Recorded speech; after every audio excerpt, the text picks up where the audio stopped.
Hi friend, welcome to my channel CTET tested zone.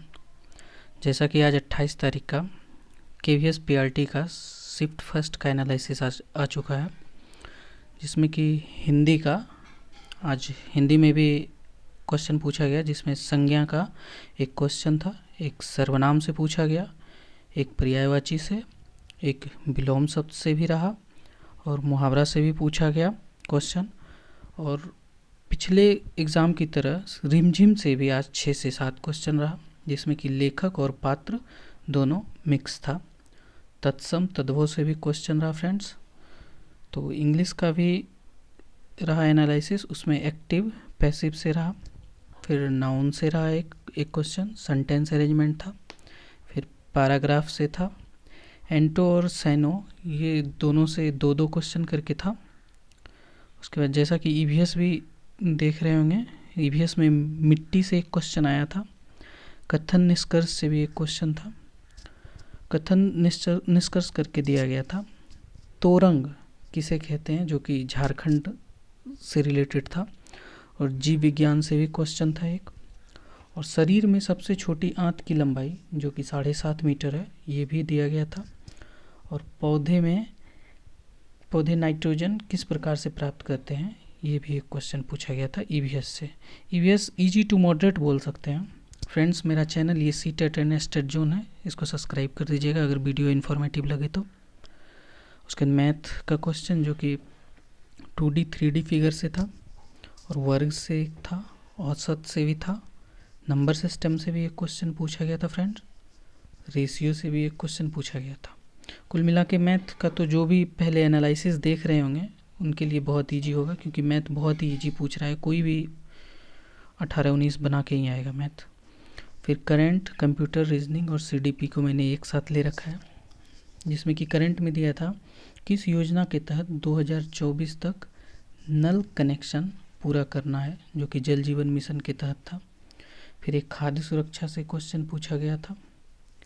2022 में कितने बाल साहित्य पुरस्कार मिले, ये एक क्वेश्चन था। उसके प्रोग्राम से रिलेटेड था एक कंप्यूटर में। और फिर सर्च इंजन दिया गया था, 4 ऑप्शन था, उसमें था कि एक कौन सा सर्च इंजन नहीं है।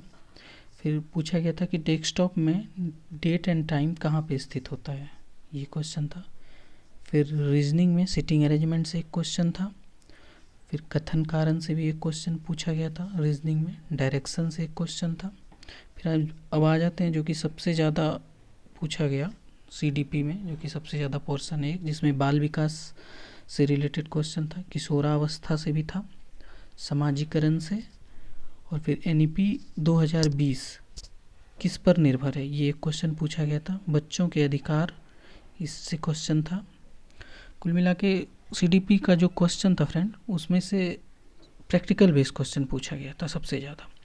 फिर एक क्वेश्चन पूछा गया था कि माता और पिता से बच्चों का कैसा संबंध है, इस टाइप करके क्वेश्चन दिया गया था। एनईपी 2005 का मुख्य रूपरेखा क्या है, ये भी एनईपी से भी क्वेश्चन था फ्रेंड। और मूल्यांकन की विधि, क्या विधि होती है मूल्यांकन की, वो क्वेश्चन था। उसके बाद था कि रचनात्मकता को कैसे बढ़ावा देना है, इस टाइप से क्वेश्चन था, प्रैक्टिकल बेस्ड क्वेश्चन था।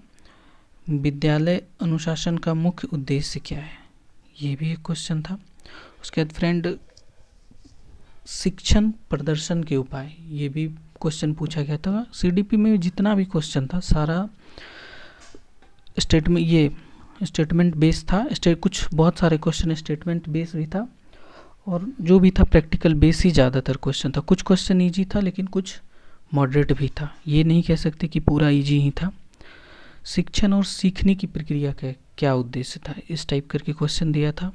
फिर पाठ योजना की विधि कैसी होती है, ये क्वेश्चन दिया गया था। फिर दिव्यांग से रिलेटेड था।